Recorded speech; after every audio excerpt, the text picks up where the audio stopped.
प्यारे दर्शकों, कौन सी स्त्री अपने पति को मरवा सकती है? एक जादूगरनी रानी की कहानी। मित्रों, आज की कहानी बड़ी ही ज्ञानवर्धक है। आज की कहानी में आप जानेंगे कि वह कौन सी स्त्री होती है जो अपने पति को भी मरवा सकती है। आज की कहानी के माध्यम से आपको ये सारी बातें जानने को मिलेंगी।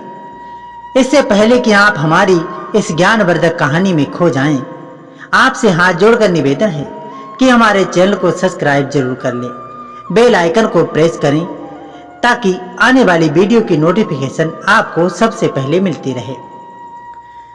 प्यारे मित्रों, किसी नगर में एक विक्रम नाम का नौजवान रहता था। विक्रम बहुत ही ईमानदार और सीधा सज्जन व्यक्ति था, लेकिन उसके पास इतना धन नहीं था जो अपनी जिंदगी ठीक से चला पाता। इसलिए वह मन ही मन कुछ दुखी सा रहता था। एक दिन उसके मित्र ने उसे राजा के दरबार में जाने की सलाह दी।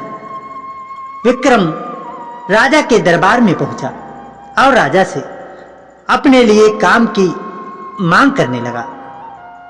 राजा ने भी उसकी बुद्धिमत्ता को देखकर उसे अपने यहां नौकरी पर रख लिया। विक्रम सिंह ने बहुत ही कम समय में कुछ अच्छे काम करके राजा के दिल को जीत लिया था। राजा सरवन सिंह ने अपने उसके काम से प्रसन्न होकर उसका वेतन भी बढ़ा दिया। विक्रम सिंह की आर्थिक स्थिति जल्द ही सुधर गई। एक जादूगर की शिष्या जिनका कनका नाम की लड़की से उसका विवाह हो गया। कनका जादू करने में बड़ी माहिर थी। उसने अपने गुरु से कई प्रकार की विद्याओं को सीख रखा था। एक दिन विक्रम सिंह को पता चला कि उसकी पत्नी जादूगरनी है। वह पूरे दिन घर में तंत्र मंत्र होम जाप करती रहती थी। तो ये देखकर विक्रम सिंह सन्न रह गया। वह एकदम से भयभीत हो गया। कनका ने अपने पति को समझाया कि देखो, घबराने की कोई बात नहीं है। मैं ये काम किसी को हानि पहुंचाने के उद्देश्य से नहीं करती हूँ, बल्कि मैं अपने जादू का प्रयोग हमेशा दुष्टों को सजा देने के लिए करती हूँ। मैं तुम्हें एक राज की बात बताती हूँ। तुम जिस राजा के यहाँ नौकरी करते हो उसकी रानी भी जादूगरनी है, मगर उसने ये बात अपने पति को नहीं बताई है क्योंकि उसके मन में कपट भरा है। वो राजा से सिर्फ बनावटी प्रेम करती है। उसकी नजर राजा साहब के राज्य पर है। वो उनसे उनका राज्य छीनकर किसी और को देना चाहती है और हो सकता है कि वो उसके लिए अपने पति की हत्या तक करवा दे, क्योंकि कहते हैं दूसरे पुरुष के प्रेम में पागल, काम वासना में अंधी और लोभ से वशीभूत रहने वाली स्त्री अपने कुल का विनाश भी देख सकती है। राजा सरवन की रानी का प्रेम पहाड़ों पर रहने वाले एक जादूगर से था और वह रोज रात को उससे मिलने जाती थी। राजा साहब उसकी इस हरकत से अब तक अनजान थे।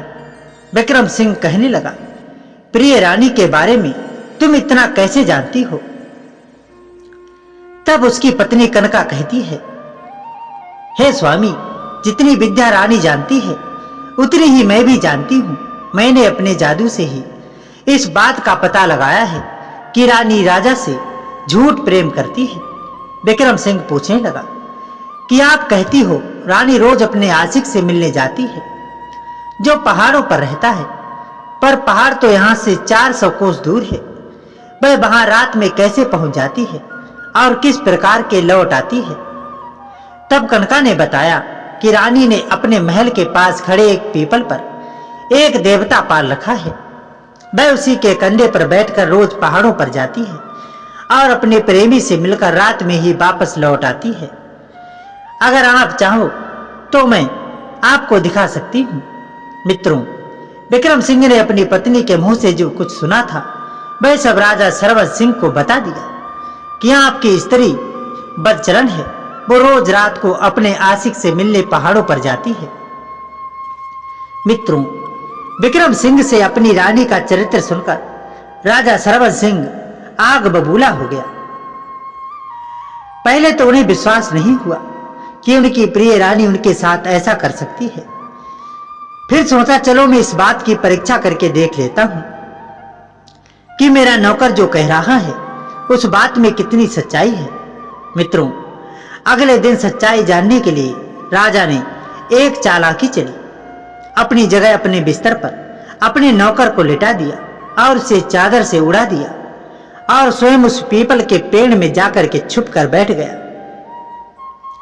श्रोताओं, इधर जैसे ही आधी रात का समय हुआ, रानी चुपचाप अपने बिस्तर से उठी और उसी पीपल के पास जाकर खड़ी हो गई। कुछ देर खड़ी रहने के बाद उसने एक मंत्र पढ़ा। मंत्र पढ़ते ही पीपल पर रहने वाला देवता उसके सामने प्रकट हो गया। रानी ने उससे कहा कि हे देव, मुझे अपने कंधे पर बैठाकर मेरे आशिक के पास ले चल। उसी समय उस देवता ने रानी को कंधे पर बिठाया और पहाड़ों की ओर ले उड़ा। राजा अपनी रानी की यह हरकत देखकर दंग रह गया। राजा साहब चुपचाप अपने कमरे में लौट आए। रात भर उनकी आंखों में नींद नहीं आई। सुबह होने पर उन्होंने देखा कि रानी अपने कमरे में सो रही है। ये देखकर पहले तो उन्हें आश्चर्य हुआ कि रानी इतनी दूर जाकर और रात में ही कैसे लौट आई।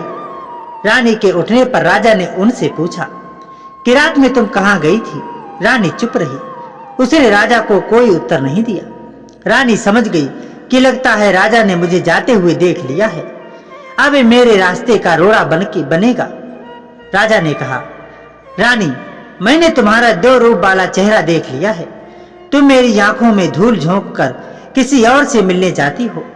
रानी बोली, महाराज, अब आपने सब कुछ देख ही लिया है, तुम मुझसे क्यों पूछ रहे हो?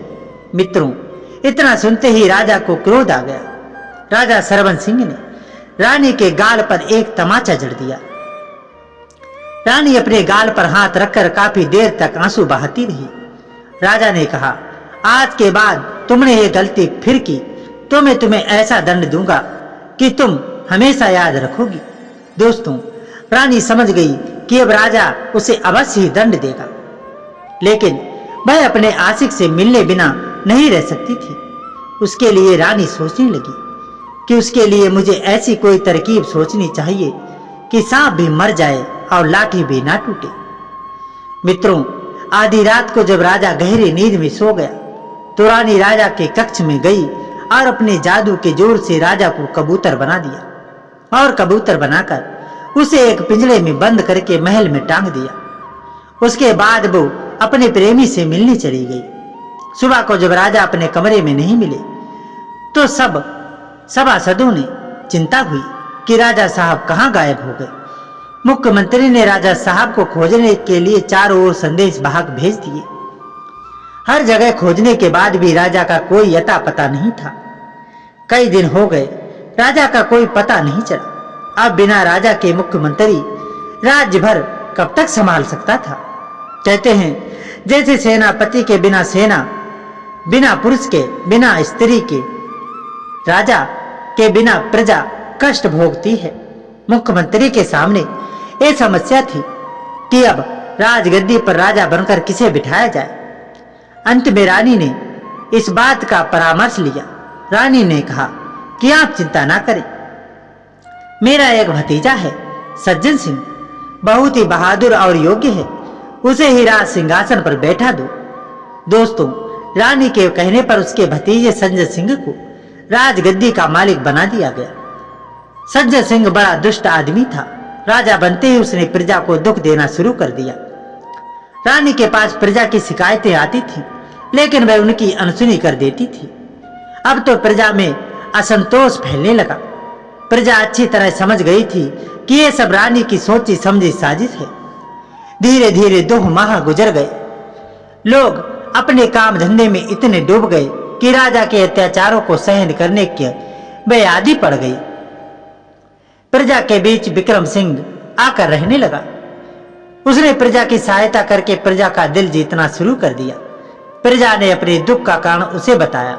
उसने लोगों से कहा कि तुम लोग चिंता मत करो, मैं गुप्त रूप से खोज करूंगा कि राजा साहब इस समय जीवित हैं या मर गए हैं। विक्रम सिंह ने उस राजा सज्जन सिंह का भी अपने काम से दिल जीत लिया। सज्जन सिंह ने विक्रम सिंह की प्रतिभा को देखकर उसे अपनी सेना का सेनापति बना दिया। कहते हैं उन दिनों ये पद बड़ी ही प्रतिष्ठा का पद माना जाता था। अब तो विक्रम सिंह का आना जाना महल में भी होने लगा। एक दिन उसने ताड़ लिया कि जब कभी वह महल में जाता है और रानी के कमरे में पिंजरे में बंद कबूतर की ओर देखता है तो कबूतर उसे बड़ी ही गौर से देखता है। आखिर ऐसा क्यों है, उसके पीछे का कारण क्या बार बार सोचने लगा कि एक पंछी ऐसा क्यों करता है। इन प्रश्नों ने विक्रम सिंह को बेचैन कर दिया था। अब वो सोचने लगा कि कबूतर को हासिल कैसे करे, तभी इस बात का पता लग सकता है। लेकिन क्या रानी उसे यह कबूतर देने के लिए राजी हो जाएगी? शायद वह ऐसा कभी नहीं करेगी। वह कबूतर के बारे में जानने के लिए राज दरबार के छोटे बड़े सभी लोगों से मिला। कोई भी कबूतर के बारे में ठीक से नहीं जानता था। अंत में वह प्रधानमंत्री से मिला। प्रधानमंत्री ने भी बताया कि यह तो मैं भी नहीं जानता हूं कि कबूतर को राजमहल में कौन लाया है, पर इतना मालूम है कि रानी साहिबा राजा की तरह इस कबूतर के प्राण ठिकाने रखती हैं। वो उस कबूतर को किसी भी कीमत पर किसी दूसरे को देने को तैयार नहीं होगी। इसलिए मेरी बात मानो और कबूतर को प्राप्त करने का विचार मन से निकाल दो। प्रधानमंत्री के शब्दों ने विक्रम सिंह की शंका को और भी बढ़ा दिया। वो समझ गया कि कबूतर किसी विशेष रहस्य को छुपाए हुए है। अंत में उसने मन ही मन प्रतिज्ञा की कि मैं इस कबूतर को प्राप्त करके ही दम लूंगा। दोस्तों, संयोग से दूसरे दिन पड़ोसी राजा ने सज्जन सिंह के नगर पर चढ़ाई कर दी। राज्य के मंत्री, सैनिकों और सेना नायकों ने बड़ी वीरता के साथ शत्रुओं का सामना किया, लेकिन विक्रम सिंह ने ऐसी वीरता और पराक्रम दिखाया कि शत्रु सेना मैदान छोड़कर भाग खड़ी हुई। विक्रम सिंह ने शत्रु राजा को पकड़ लिया, फिर उसे नए राजा के सामने पेश कर दिया। नए राजा ने अपनी मंत्री परिषद से परामर्श लिया कि शत्रु के साथ कैसा व्यवहार किया जाए। राजा की पत्नी, जो एक जादूगर थी और नए राजा की बुआ थी, वह कहने लगी, विक्रम सिंह, इस शत्रु को तो हम जो कुछ सजा देंगे उसे सारी प्रजा देखेगी, मगर हम तुमसे बहुत खुश हैं। तुमने अपनी वीरता से हमारे राज्य की रक्षा की है। हम तुम्हें मुंह मांगा इनाम देना चाहते हैं। बोलो, तुम्हें क्या चाहिए? विक्रम सिंह ने रानी से कहा, यदि आप कल की वचन की पक्की हैं तो वह सोने का पिंजरा जिसमें वह कबूतर बंद है वह मुझे दे दीजिए। मित्रों, विक्रम सिंह की मांग को सुनकर रानी संकट में पड़ गई, लेकिन वे वचन दे चुकी थी, अतः उसे कबूतर सहित सोने का पिंजरा विक्रम सिंह को दे दिया। उसने सोचा कि राजा से वैसे भी उसे कोई मतलब नहीं है। विक्रम सिंह कबूतर को लेकर के अपने घर आया। कबूतर अभी भी उसकी ओर गौर से देख रहा था। अचानक विक्रम सिंह की नजर कबूतर के गले में पड़ी एक सोने की चैन पर पड़ी। विक्रम सिंह ने पिंजरे में हाथ डालकर कबूतर के गले से उस सोने की चैन को खोल दिया। देखते ही देखते वे कबूतर गायब हो गया और राजा सरवन सिंह प्रकट हो गए। तब राजा ने बताया कि मेरी रानी ने ही मुझे कबूतर बनाया है और इस समस्या को वह कब से झेल रहा है। इस समय जो राजा है ये मेरी रानी का भतीजा है। विक्रम सिंह ने राजा से कहा, महाराज, अभी आप रानी के सामने प्रकट ना हो, वरना वो फिर आपको कबूतर बना देगी। मैं जैसा बताऊं वैसा ही करते जाइए। इतना कहकर विक्रम सिंह ने राजा को गुप्त मार्ग से महल के बाहर निकालकर अपने घर भेज दिया। उसके बाद वह अपनी पत्नी कनका के पास पहुंचा। उसने अपनी पत्नी से कहा, हे प्रिय, मुझे कोई ऐसी तरकीब बताओ जिससे वह दुष्ट रानी मारी जाए। कनका ने बताया कि रानी की जान महल में पूर्व दिशा की ओर गड़ी हुई एक कील में है, जो कील रानी के महल की दीवार में गड़ी हुई है। यदि कोई आदमी उस कील को उखाड़कर तुरंत आग में डाल दे तो रानी का सारा जादू समाप्त हो जाएगा और वह तुरंत तड़प तड़प कर मर जाएगी। विक्रम सिंह ने रानी के कमरे में जाने का बहाना ढूंढने लगा। एक दिन रानी ने महल में भोजन का आयोजन किया। विक्रम सिंह को रानी के कमरे में जाने का अवसर मिल गया। वो कमरे में प्रवेश करके सीधा कील की ओर बढ़ा। उसने कील ढूंढकर उखाड़ ली और फिर उसे आग में डाल दिया। देखते ही देखते रानी तड़प तड़प कर मर गई। दूसरे दिन राजा ने विक्रम सिंह की सहायता से नए राजा को भी मारकर भगा दिया। अचानक ये परिवर्तन देखकर प्रजा की खुशी का ठिकाना नहीं रहा। अत्याचारी राजा और रानी का अंत देखकर लोगों ने जगह जगह उत्सव मनाए। अब राजा सब तरफ से निश्चिंत हो गए तो उन्होंने विक्रम सिंह को सार्वजनिक अभिवादन किया और विक्रम सिंह राजा से विदा लेकर अपने नगर को चला आया। दोस्तों, कहते हैं कि जिस स्त्री का पर पुरुष से प्रेम संबंध हो वह अपने पति को कभी भी मरवा सकती है। जिस स्त्री के मन में अत्यधिक लालच हो और उसका पति उसके बीच की बाधा हो तो वह अपने पति को हानि पहुंचा सकती है। जिस स्त्री के गुप्त रहस्य हो यदि पति जानता है और उसे अपने पकड़े जाने का भय है तो ऐसे में भी वह अपने पति का अहित कर सकती है। दोस्तों, उम्मीद करता हूं इस कहानी से आपको ये सीखने को मिल गया होगा कि किस तरह की औरतें अपने पति को मरवा सकती हैं। ये कहानी अच्छी लगी हो तो हमें कमेंट बॉक्स में जरूर बताइएगा। आप किस तरह की कहानियां सुनना पसंद करते हैं, कमेंट में ये भी बताइएगा। तो दोस्तों, मिलते हैं अगले वीडियो में। तब तक के लिए हमारे चैनल को सब्सक्राइब करें, वीडियो को लाइक करें और अपना बहुत बहुत ख्याल रखें। धन्यवाद।